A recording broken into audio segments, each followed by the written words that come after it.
Hi, everyone, and welcome today to another episode of Hangeo. I am very happy to bring you an excellent guest that serves a variety of communities, but specifically in the mental health and social services industry, but more so in how we manage relationships with the people that are closest to us, right? Family members. So I'm very, very excited to bring you today's interview with Violetta Fernandez. Thank you for joining us. And with her skills and experiences and advice on how we can also improve our lives and our relationships and our mental health, which is very, very important. Hi, Violetta. Welcome. Hi, thank you for having me here. Of course. Thank you.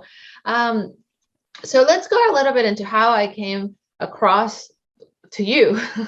A friend of mine who very much believes in, self-growth, personal growth, mental health, all of that, inner peace, shared one of your posts about dealing with loss, a family member's loss, when you had a strained relationship.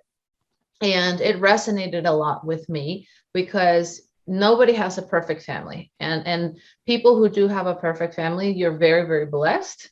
But I think humans are just prone to differences, right? Everybody has a different personality. And so when I read your post and I read how, strong you had to be to process that loss, it really resonated with me, and it made me feel like I wasn't alone, right? The power of social media, like to do good. So I'd love for you to share a little bit about what brought you to sharing that very personal experience on social media, and how has the reaction been, because you already do this type of work, but now you were putting yourself, your personal experience, to help others. I joined private practice of January this year. And so when you're trying to learn how to market yourself, it's the topic of, well, what do I want to focus on? What's my specialty? And for me, the easiest thing was to share what I've been through because I honestly didn't feel like I had heard any other stories that were similar to my own. I knew that parents disown their children, but usually it was more because of like queer identities and queerness. And for me, that just wasn't my experience. It was more out of abandonment, came from me challenging the family beliefs, the family obligations that were expected of me. And so it was a method of power and control. And I just hadn't, even though again, I just hadn't heard of anybody going through that, of being disowned within my inner circle for those reasons. And so, with that said, I just thought, okay, well, let me put a little bit out there and I'm going to focus on abandonment. But the more research I did, it very much aligned with estrangement. And that was not a term that I had really been too familiar with. But the way it was described, I could definitely relate to the experience. And I thought, well, this is such a really a white term. But so I just thought, well, I'll put it out there, but I'm going to emphasize what it is that it's not really even just abandonment. It can be this intentional effort that we're going to make to distance ourselves or end family relationships because we don't feel safe with them. And for a number of reasons. Mm-hmm. And so there is going to be some that will intentionally choose that path and some that won't. But either way, there's still a lot of grief involved and a lot of uncertainty involved that I feel like people could relate to that. So, yeah. And so when you put this out there, what was their reaction like? There were like I did attract some, but instant relief from others. That was something I noticed. They would DM me and start getting questions, or it would be about, well, I'm really glad to hear I'm not the only one. And then I started getting questions more. Well, how do I know when? And like I've tried enough. How do I know when to give up? Would be a common question I receive. And so that it just has continued. And it's really surprising to me. I mean, even though I'm going through it now, it still will surprise me that other people can relate for, um, especially a lot of women and queer folks for, again, not meeting the expectations of family. And so, yeah, that it just continues. but they are very personal messages I'll receive as well, what they've gone through. And I just always encourage them with their being, and I express gratitude that they feel comfortable enough sharing that with me, and that they find some hope with this platform that I created. Yeah, because I think, what you just mentioned, that it's so surprising, right? We are almost taught not to talk about this. Like we are almost taught not to share anything that's going within the closed doors of your home. And that's sacred. Yeah. But that creates so much more drama and pain and trauma, correct? I mean, I'm not, I don't work in your field, obviously. But so when you share these things and you hear these comments back, how can we encourage that conversation? And really, why is it important to have these conversations, right? Well, one I would notice is people become very cringy if you badmouth what they would perceive to badmouth parents. Oh, they become very cringy with that. And it's almost like they want to shut it down quick. And especially if it's within your own family, extended family members, for sure. And that's where you see a lot of them back off. They don't want to get involved because I think a lot of them don't understand it either. And it starts to challenge their own beliefs as well.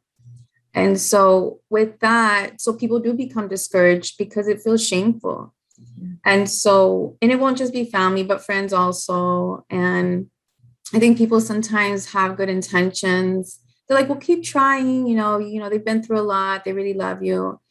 But that's really some of the worst advice you can give people who are going through it, because all the messages we're receiving from family that are hurting us, it conflicts with that message. So with that, as far as what I think would be best is to encourage people to share their story. And you don't have to know everything, but enough that allows them to feel like reassured that they are making a good choice if they feel like they had to distance or end the family relationship.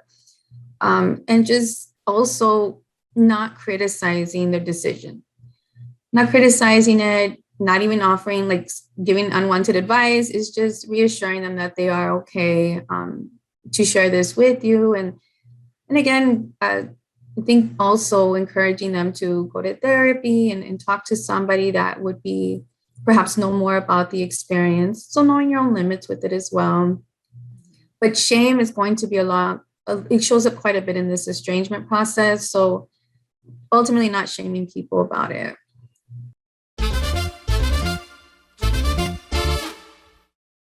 So that's what I would recommend. And walk us a little bit, back into your culture. So for us, I'm Mexican American. So in the Hispanic community, we have a lot of this. This is your duty. You need to do this for your family. You're expected to do X, Y, Z. You're a bad person or a bad child or a bad woman or a bad man if you don't do X, Y, Z, et cetera, et cetera. And I believe in a lot of our, diverse communities, quote unquote, minority groups. They have this relationship, right, with family, the duty that, maybe you want to be an artist, but you're expected to be a doctor. So, putting our happiness on the line to please others. So, what was for you that experience, and where did you get that courage to finally say, I draw the line? Yeah, it can be really scary because I think with a lot of BIPOC folks, and I'll say like with my own culture. So I am Mexican American too. My dad was born and raised in the States. And then my mom, she's from Mexico. She's from Monterrey. And so she was a bit more traditional. But my dad in some ways was very conservative when it came to parenting. It was obey. Otherwise, the consequence is violence. And so to find courage, I think at small times I would try to test by saying no, but it's going to result in violence. So you just don't. And so with that said, my mother also supported that type of parenting. And so over time, for me, I did not really challenge until I was no longer reliant on them for financial support. I still craved that emotional support. And so I would get it sometimes. But as far as the courage, and it's funny, I didn't even see it as being courageous. I had just had enough. And it will always be what stands out to me is I don't like the way you talk to me. And again, it resulted in verbal violence. And so it just really is takes a psychological toll. So you keep trying. So for me, I kept trying to make this work, but it just wasn't going anywhere. And so within other communities, there is that fear of being rejected or also abused. And especially if they live with these families, there's going to be also that reliance of financial support. A lot of, in our culture and in a lot of other cultures of BIPOC folks, we're very collective. And so the reliance can be with childcare. It can be just a roof over someone's head. And so I think a lot of us, we internalize our families. It becomes part of our identity. So it's really hard to say, I don't want to do this anymore. It's really scary. And so with that said, I always encourage people to explore outside their families. And so getting involved in their communities where they will start to have new experiences and meet people that can reinforce that what they want to do and how they're feeling is okay. Because some of the messages they're getting from home about who they are is different. It can be really take a toll on their spiritual and emotional health. Yeah. So yeah. As far as courage, I mean, I think it takes stepping outside of your family to interact with others. Because like I said, I did not think, I wasn't like, okay, I'm courageous today. I didn't feel any of that. It was just, I had enough. Like I couldn't take it anymore. Yeah. No, and you're right. I think that's great advice, going outside of your circle to realize what are the possibilities, right? Yeah. How can I find bridges of help?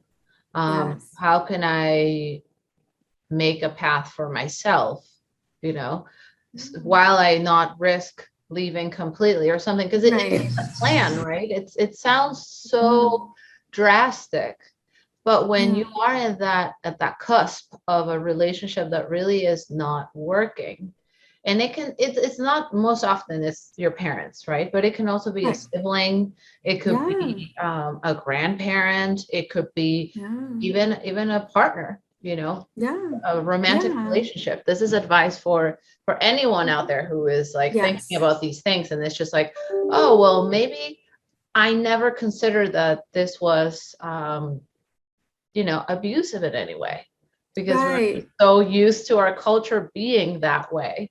But if it's not making you happy, I think that's the key. It's like, okay, what else is out there?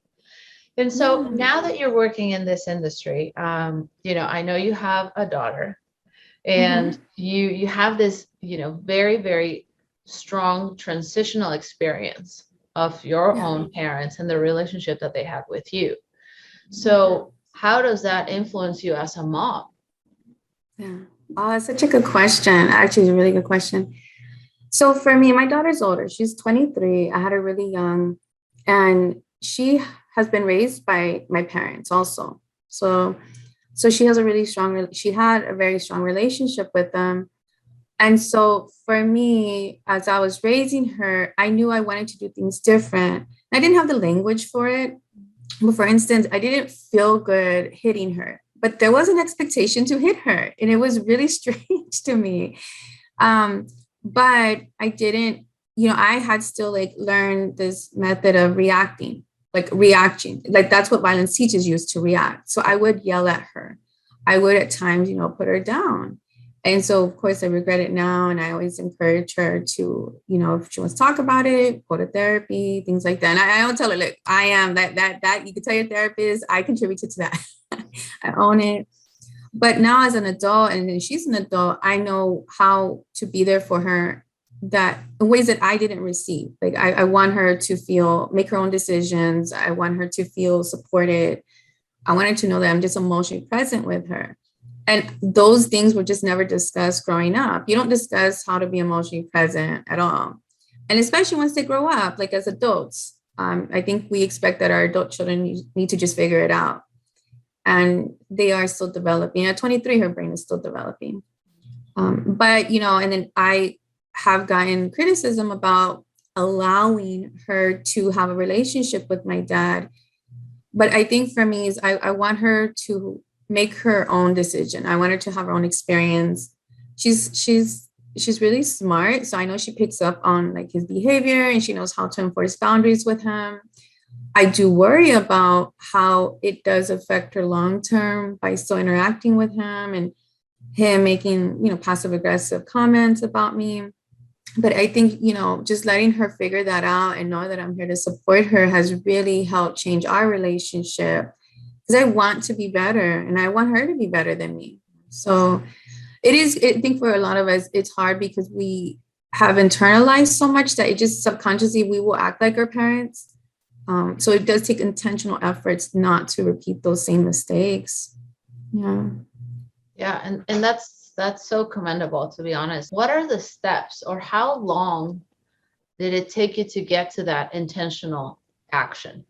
It's a continuous therapy, it's a continuous self-help work, or for anyone watching, it's just there's no timeline, right? There's not just like, okay, I'm gonna No, start there's on not. Monday and then like 3 months later I'm gonna be better. So Yeah, what no. is what's the journey? Yeah. What's the journey? Yeah, it is ongoing. Oh, it is. And for me, I really think social work, I'm a social worker. I have my bachelor's and master's in social work. And it was me just beginning in my undergrad, learning more about child abuse. And that right there helped me to identify like, this is really not okay. Like, I knew it wasn't okay, but to have the language for it. Um, and so just throughout my studies, so for anybody though, if they're not able or willing or interested in just going to school, I mean, there are books and YouTube and TikTok is a great source of information now. Always consider the source though. Yeah. But just like increasing your awareness, asking questions, reflecting, that has really for me been really a coping method in reflecting and asking questions. And so with school increasing my awareness, it still didn't, it wasn't part of my healing. I mean, it didn't heal me though. So it wasn't until really a few years ago when I had gone through another abusive relationship and I was just like, I'm tired of this. And which then I started to do more research about codependency and boundaries and narcissism and different personality disorders. And I could really relate to these traits showing up in my relationship with my parents and within my family. And then I had tried therapy here and there. And at this point, I wasn't a full-blown therapist. So this is about like 2017. And then finally, as I just started to then lean into the role of a therapist after that, you do research, you learn more and you meet other people. And that's another thing in my circle, because we are social workers, we're constantly, I think, sharing our experiences and you find other like-minded individuals. But the concept of boundaries, again, I had gone through social work school and that just didn't register with me until later when I needed to really focus on my healing. And then I found a therapist that I've been overall consistent with since January of this year. And then really focusing on the trauma has helped me tremendously. I really feel like it saved my life because it was so traumatic. I tell people once you start really distancing yourself from family, or if they have rejected you, but you're just not seeing them on a constant basis, I think then you start to process what was normalized. You really are able to, well, I know for me, I just started to process like what I had been through. Yeah. There was no longer that push pull that would keep us in where you kind of dismiss, like, you just don't talk about it. How would you measure the importance of community? Of like you said, you have your social worker group of support.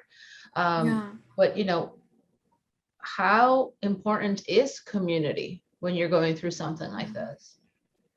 It's so important. I am a true believer now that you cannot heal without community. You cannot do it on your own because we are social creatures. We want to feel accepted. We want to belong. We want to feel protected.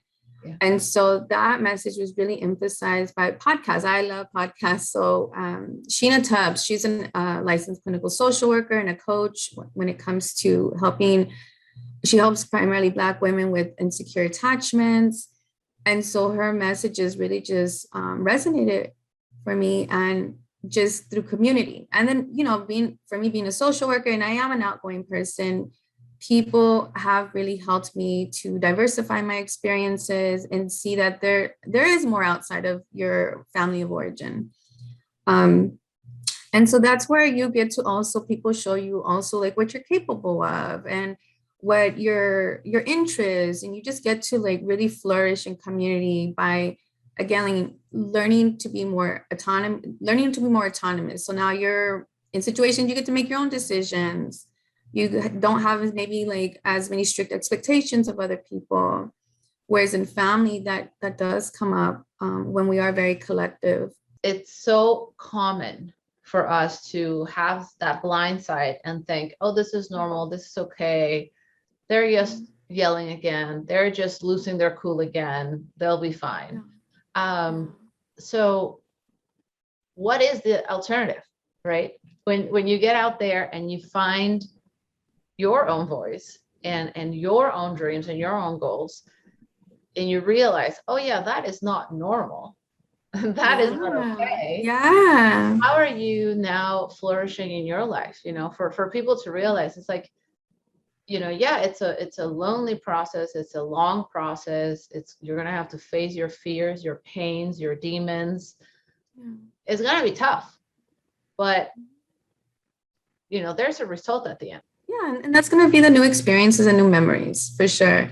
And again, it can be painful because you are going to outgrow people. But I think when you allow yourself to be vulnerable, which is really scary, you are going to gain a new outlook. You can.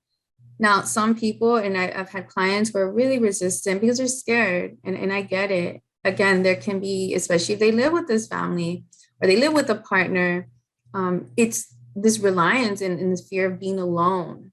That's a big one that it comes up. Just setting any boundaries can be really, I've had some clients that like, they're just not, no. And okay, I plant that seed, and later when they're ready and they have maybe a stronger sense of community or support outside of their family, then they can take that on. But yeah, I want to say it's just a more hopeful outlook as far as the possibilities that are there for you. Possibilities that are there for you. Because it can be very suffocating when you deal with family that don't allow you to pursue knowledge or to explore your identity. It can be really suffocating.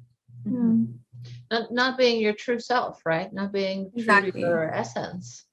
Yes, exactly. And it's really sad. And that's why with community, it gets to bring that out. That it allows you to bring that out, your true self. For me personally, I can tell you my confidence has really gone up, and that's something that people will experience. I think the message is, if I had wanted to, any decision I made, typically there was always a fear response. And I get why, because, the trauma my parents went through, they would project their fears onto me. And so, for instance, I wanted to go into social work. Oh, well, like, do something you're going to make money. I wanted to then move to California. Oh, you're going to live in poverty. And so none of these things have been true for me. And so then now with the work that I do, I hear through the grapevine that my work is stupid. But no, I know it's not stupid. And I know because I allow myself to be accessible to other people that really admire my work. And so for me, it has been like such a boost of confidence and knowing more about my capabilities, in which others have like projected their own fears onto me, and just being able to reject that, it becomes easier. It really does. Because let me tell you, once you can distance yourself and set boundaries with parents, it's that much easier with other people. Mm-hmm. No, thank you. And I think the lesson is, it takes, whether you want to call it I've had enough or courage or, willingness. Once you take that first step, you really can come to realize how beautiful and fulfilling life can be. You're not just stuck in that same situation. But Violetta, thank you so much, because your openness and your honesty, just not through social media, but through creating this community, and obviously with your clients now as a therapist yourself. Thank you, because our communities of color do need this work. They need your services. And to any parent out there watching that went through these types of abusive relationships with your parents, like Violetta said, it's hard, but it's doable. It's manageable so that we don't continue this cycle of pain and trauma on the next generation of kids, right? I think that's the most important thing. It is. It really is. It's letting go of control and really seeing your children or even your siblings as a person of their own. They're their own person. But you know, it is about really letting go of control and letting them figure this out on their own also. Yeah. Yeah. Thank you, though. I appreciate your kind words. Thank you. No, of course. Thank you. And to anyone watching, please check out Violetta's handle. If you are seeking any help, please look for it, find it, seek therapy if you feel like you need to talk to someone. Thank you, Violetta, sincerely so much for sharing your advice and your journey with us. Oh, thank you. I appreciate it. Take care, Bessie. Thank you.